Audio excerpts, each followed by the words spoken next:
Hey everybody, how are you today? This is your pal Boise with another daily sobriety vlog. Yes, late in the day for sure, to say the least. I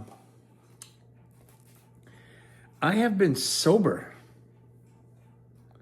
It's 10:03, by the way, time-wise, if that even matters. I have been sober. Today is Thursday, June 4th.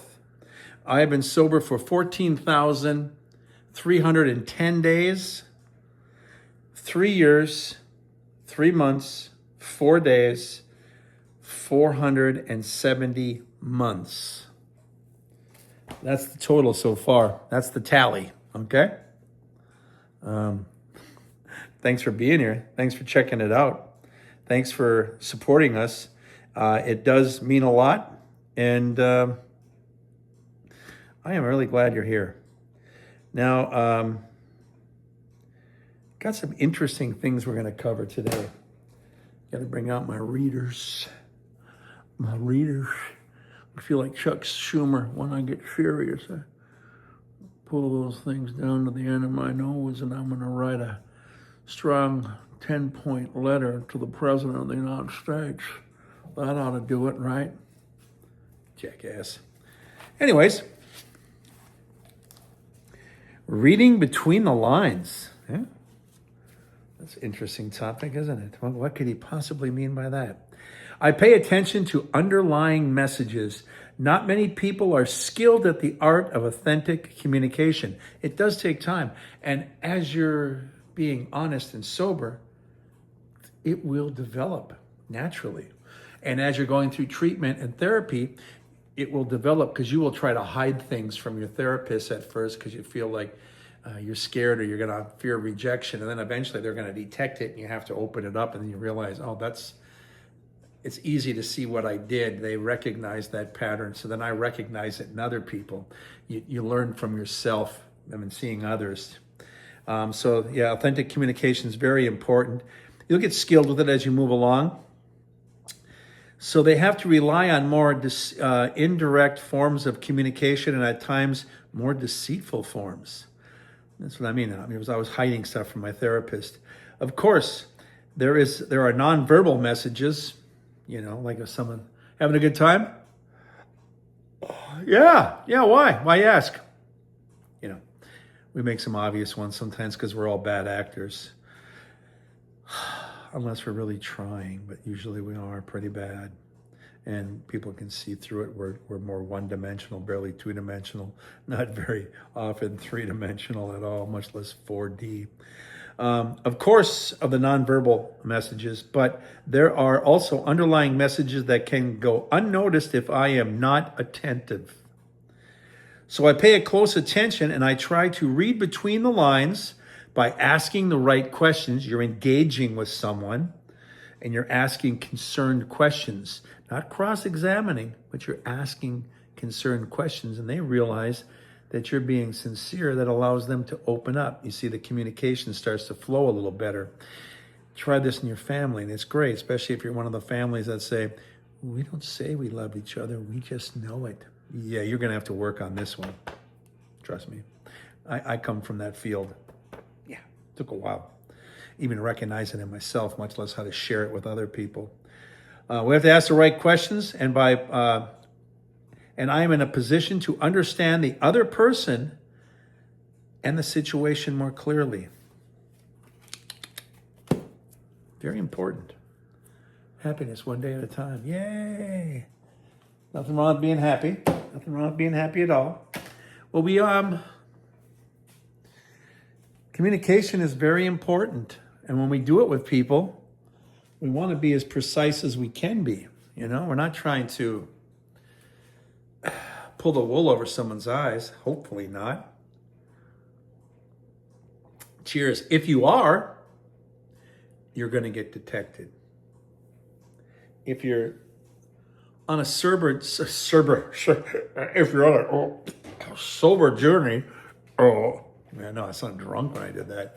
If you're on a sober journey and you're being deceitful, that's a real telltale sign that you're in need of some real help and support. Cheers.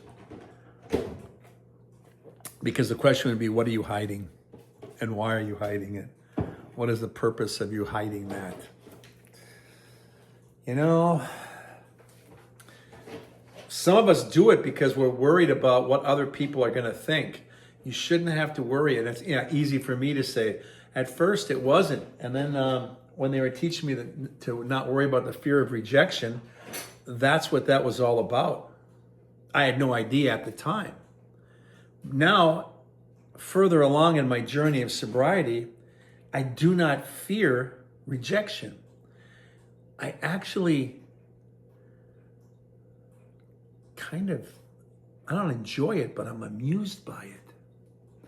Because my thought is, why are you so against me?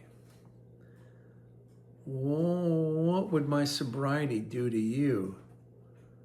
Unless you're hiding something yourself and you're afraid that me being close to you, by comparison, people are going to read what's you're hiding. It's happened before. It'll happen again. But I find it amusing. It's like, why would you act that way? What's the big deal? But some people do, they really do.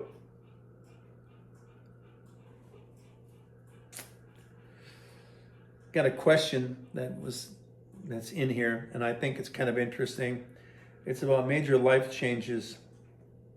What is the most challenging major life event or loss you had to navigate sober, and how did you get through it without relapsing? Death of my father, death of my stepmom, Leone, who I called mom at the end, and the death of my mother, but I wasn't sober then. I was 18, she was 39. And that was the fork in my road, because there I was, graduated from high school, graduated 250 in a class of 500, Mr. Mediocre. I don't care, I worked hard, I want to enjoy the summer, I'm not going to think of college, I still got a job, I'm still paying for my car, I'm going to go ahead and have some drinks, and I'm doing pills, and I'm just starting to play with all that shit. And I'm just going to enjoy it. And I was having fun, and I wouldn't say that I was even in any harm at the moment, but I was well on the way, accelerating down that dead-end alley. But I wouldn't have known that at the time. I'm thinking that the highway's all mine. I am the king of the road. King of the road. Hey, off I go. I'm doing good. I'm young. I'm beautiful. I got a car. It's 1978. I'm listening to Kiss records on cassette tape, man. Rock and roll over. Love Gun. Detroit Rock City. Come on. I can even be romantic. Listen to Beth, what can I do? Dun, dun, Beth, what can I do? And it's like, look at the changes, man. Even a rock and roll band can have a nice ballad and have a big hit with it. As a matter of fact, because of Beth, every rock and roll band after that had to have a ballad. And the ballad was the biggest hit. Then pretty soon they'd have 2, 3, 4 on there. Then the hair metal bands had like 3 of them. And people were like, you're not even rock and roll, man. And they started a whole type of thing, because that was a fork in the road too, with rock and roll and pop music. Rock and roll and the top of the charts. Me, just listening on my cassette. The world was in front of me. This was great. And I was 18. I had to feel myself out. I wasn't sure exactly what I wanted to do, but I just knew I was destined for greatness. If you asked me, I would have told you twice. Little did I know that my greatness would lead to 3 arrests and then be incarcerated and be threatened and sentenced to 2 years in prison.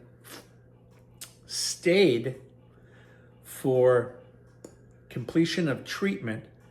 Your Honor, how long will that take? It'll take at least a minimum of at least a month, son. No, it was longer than that, trust me. But I still took it anyways, because then when I got out, those 6 months were credited to my 2-year sentence. Then I had 2 years of probation. However, if I fucked up and I relapsed, and this will help you stay sober, I was going to get another year in prison plus the 1.5 years So I would have 2.5 years of prison, not be in the halfway house like I was and working and making money and going lock up at night and weekends. No, I would be in prison. And then I would have their, Scared Straight program, you know? Pretty dim prospects, you know? And we all know that prison is not the proper rehabilitation, unless you want to know how to be a connoisseur of toilet wine. So no, not a good idea. So I went with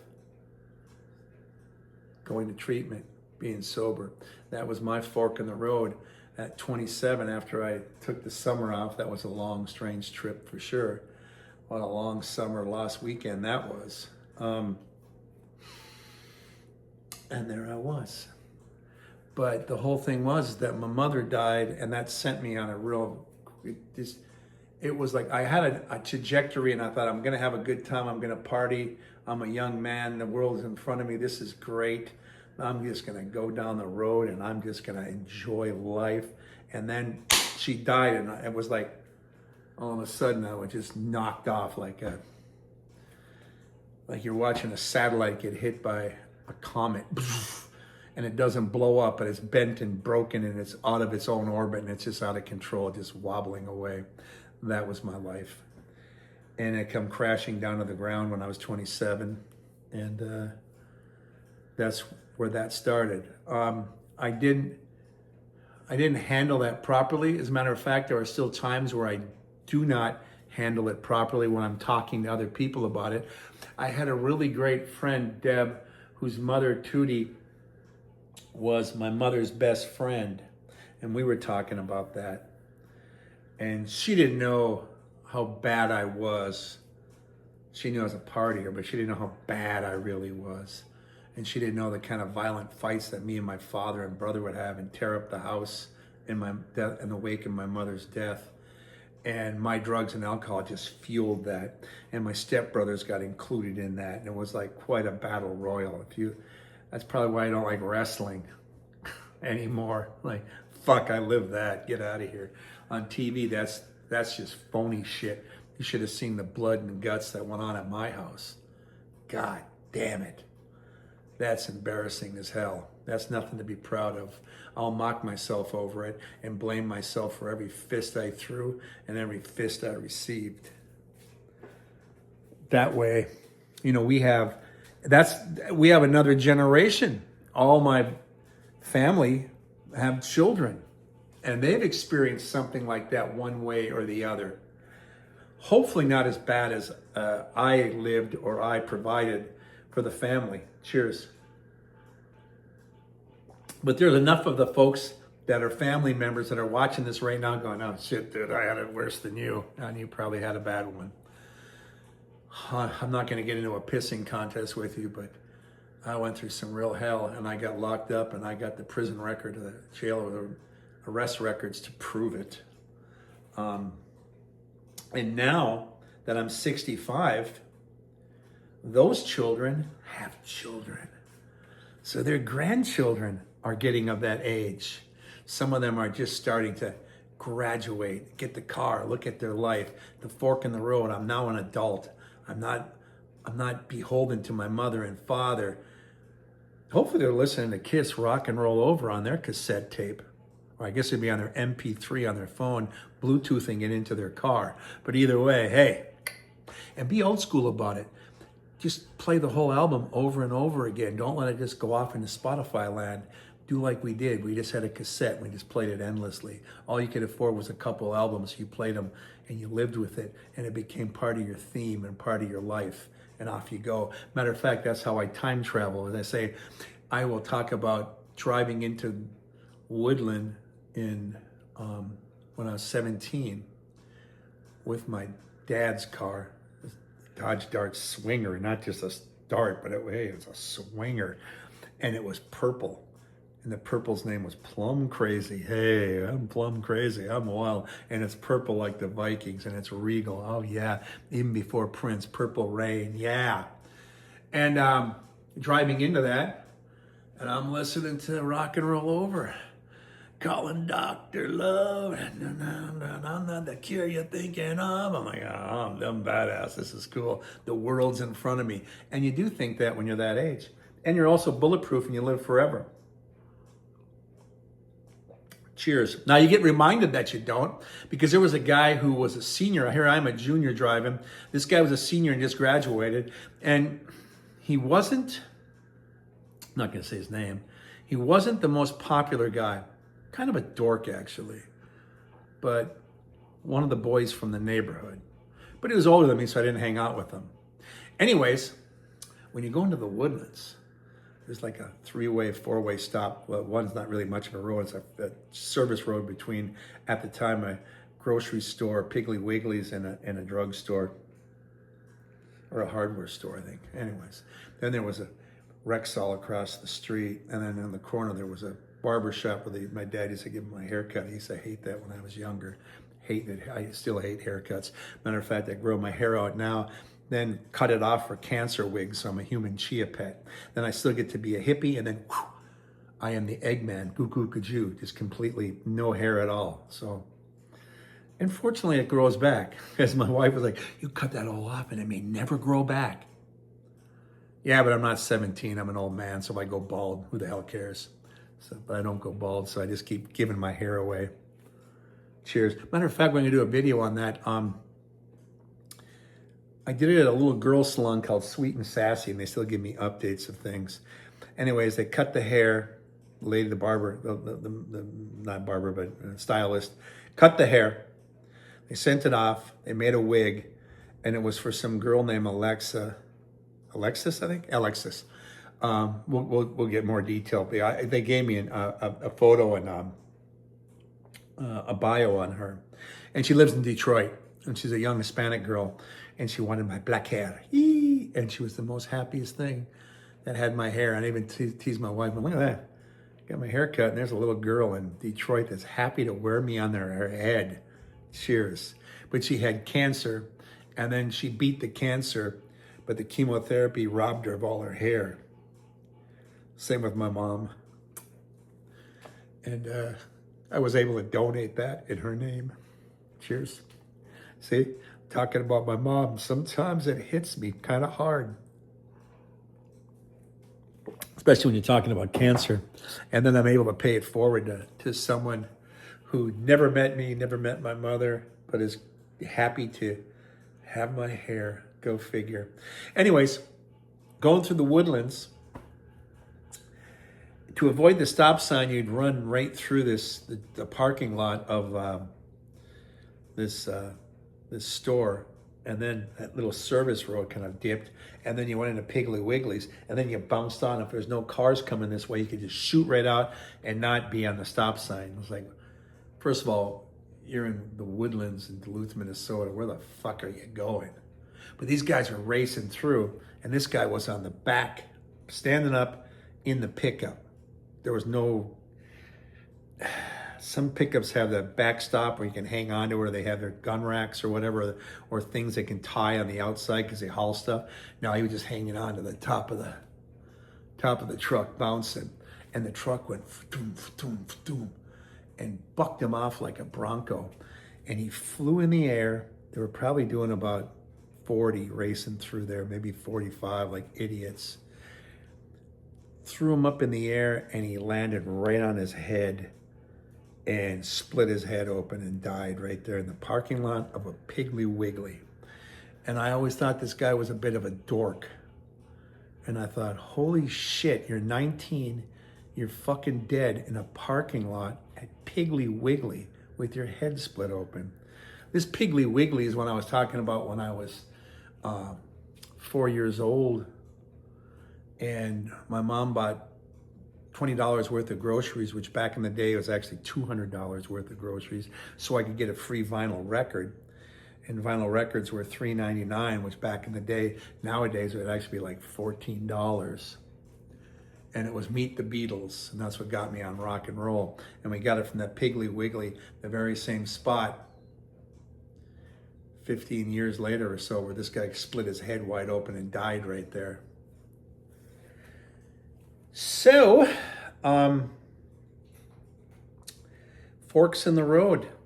For me, it was hitting the highway and listening to Kiss, and man, oh man, rock and roll over and over again. And for this other guy, it was ass over tea kettle over and over until his head split on the blacktop. Now, they were inebriated, so you know. So it wasn't like these boys were just sober and just kind of roughhousing. They were kind of wasted, and they were living on the edge, shall we say, to quote Aerosmith. And they should know they've lived on the edge their whole life. But these forks in the road, these things, it was because I couldn't handle my mother's death, and these things just started to accelerate. And then I saw things around me falling apart and destroying. Now, when I became sober, the death of my father was painful because I not just made up with him. I've been really tight with him for like 20, 15 years, was getting tighter and tighter and tighter. And we'll get into that a little deeper too on another video. Because there's a lot of people I can just detail when you redeem yourself with someone, and there's forgiveness, and there's acceptance, and there's love, and a whole new chapter just opens up. And it could be your brother, your sister, your neighbor, friend from high school, an old girlfriend, an old boyfriend.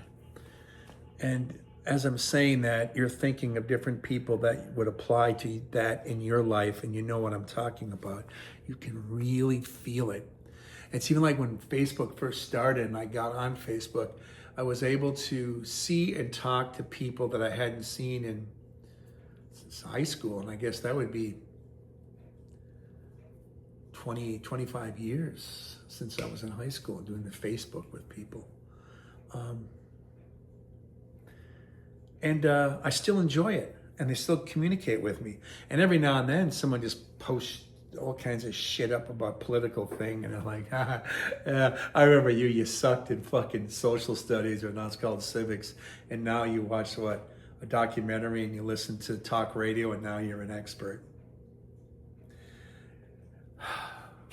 But, you know, looking at some of the people's Facebook pages is like going for me to a Ted Nugent concert. Yes, I've seen Ted. I've seen Uncle Ted 3 times. And the last couple of times I was living in Nashville, which made it real fitting because if you listen to the double live Gonzo album, Ted just goes on and on about everything, kind of wang dang, sweet poo tang. I'm out there chasing everything. Oh my God! But I tell you what, I'm here for the Nashville pussy. Well, when he does that, when you're in Nashville, it's like, oh yeah, they keep him with the theme. Yeah, and Uncle Ted's talking about Nashville pussy. Yeah, I got the cat scratch fever. Let's go. Ow. But then, you know, it's like he's talks politics. And I'm like, he's got free speech. He can say whatever he wants. I don't agree with him, but he can say what he wants. I'm not going to say shut up and play. You don't tell anyone to shut up. You can tell them I don't believe in you. Shut up. I'd rather you stay away from me. But go ahead and talk somewhere else because you can't silence them just because you don't like them. That's why we have fucking Nazis here, because we can't silence them that way. We can only silence them with our votes.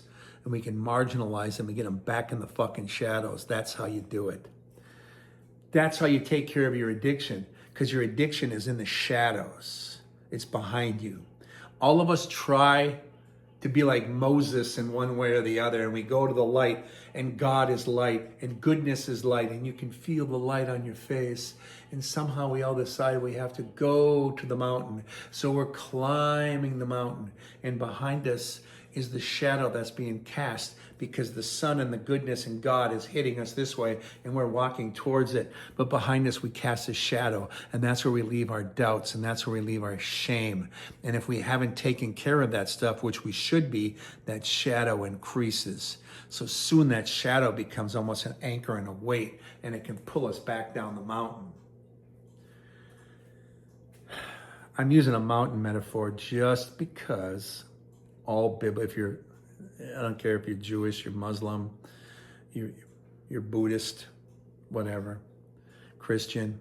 We all go to the top of the mountain. As a matter of fact, oftentimes when people say to me when I go to Narcotics Anonymous or Alcoholics Anonymous meetings, they'll say, hey, this is great. Do you have any advice? Two things. The most important is that you take your biggest weakness and turn it into your greatest strength. Mine was addiction. You become kind of a secret Marvel comic hero. I am addiction man. And through that, I can communicate and reach out and touch you and know what you're all about. And hopefully we can communicate and commune with each other. And it's a great feeling. When we get done talking, you're going to feel something. You might even feel lighter. You might even feel some of your burden be lifted. You might even feel like, oh my God, he set me in the correct direction. Oh, look, there's the mountain and the sun. I'm going in the right direction. But sometimes people want to follow me, and I say, well, don't follow too closely and for too long, because I do cast a shadow. I'd rather not have you in my darkness. I would much feel comfortable that you feel like you want to walk alongside of me, be a brother and sister side by side with me. And then I can carve my path alongside your path, and we can carve our paths to the mountain, because there are so many paths that lead to the mountain. And the view from the top is still the same for all of us. And a lot of people say, oh my God, that's almost biblical. That's inspiring. My God, where did you come up with that? Oh, it's a Little River Band song. So many paths.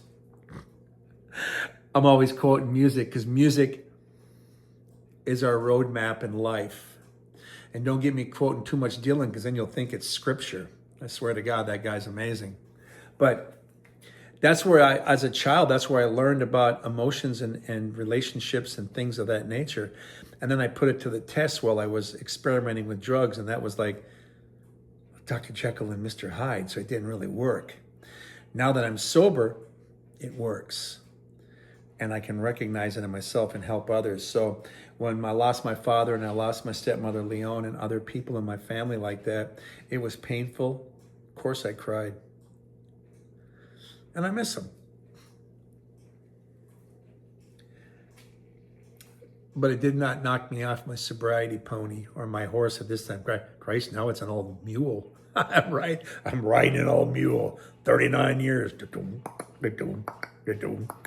Not a young pony anymore, but yeehaw, neither am I. Whoo, and look at me. I look like a prospector. Woohoo! Hey, let's go get some gold in that mountain. Oh, if I was a prospector, I have less teeth. Less teeth, yeah. Like, yeah, that's a good prospector, ain't it? Welcome to Eureka, California. Anyways, I appreciate you coming along. And the question about being sober and it affected me and how I handled it. And it was a lot rougher when I wasn't sober, and when I lost people 2-3 years into my sobriety. That was really very tipsy, let's say. I didn't get tipsy, but I felt unstable on my feet. And when people are becoming sober, yeah, it's great. Oh, you're doing good. Yeah, they are. Hey, I want to tell you the truth, though, because I always do. The first 5 years are the most fucking scariest possible. You ever stand up in a roller coaster? It's pretty goddamn dangerous and crazy, and I wouldn't suggest it, but you know what I'm talking about. Well, that's the way you're going to feel every day, almost for 5 years, until you start getting a better handle on things. Sorry. You ever sit back in a chair, lean back, and you almost lose your balance. You catch yourself in the nick of time? Yeah, you're going to feel like that all the time. Not all the time, I'm exaggerating, but you will feel it. You will feel it. I was feeling it when I was getting wasted from 18 to 27. And then when I was 27, 28, 29, I was still feeling it. And then I got married like 2.5 years, 3 years into my sobriety. So she never seen me drunk or high, just heard stories. And even the people at the counseling, people were like, no, she didn't be in a serious relationship for at least 5 years. Like, when does this dates on everything. I'm breaking the rules as I go anyway, so I'm a rule breaker and I don't listen to authority. At least I'm sober. Let me try to figure this out. Yeah, I know I'm bartending too while I'm starting off with my sobriety. I wouldn't recommend, but I did do it. And then I got to see the world because of my job and what I did. And because of my sobriety, I was actually rewarded with respect for people that were the ones who made decisions with Applebee's and the organization. And some of the guys that I trained with promoted me. And some of the people in the company were absolutely pissed because I became a lead trainer, I think at my 7th opening. And some people I'd be working with and say, man, I've been doing this 15 openings, 25 openings. Why are you working before me? Well, maybe it's just the way I do things and the way you do things. It isn't like a union.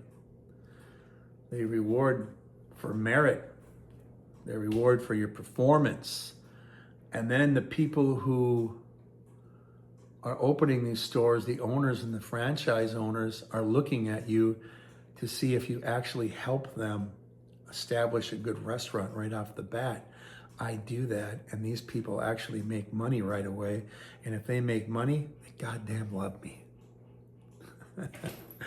Money changes everything, but doesn't fix anything. Anyways,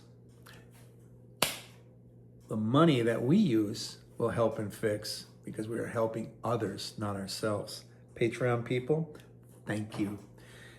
Venmo, Cash App, Buy Me a Coffee, ding, ding, ding, ding, chime. Hey, if you're new, like and subscribe. If you're not, comment to people that are in the chat. If you're 9 years sober and you see someone that's 9 months, say hello. Say welcome. How you doing, brother and sister? How are ya? How are ya? Hey, where you from?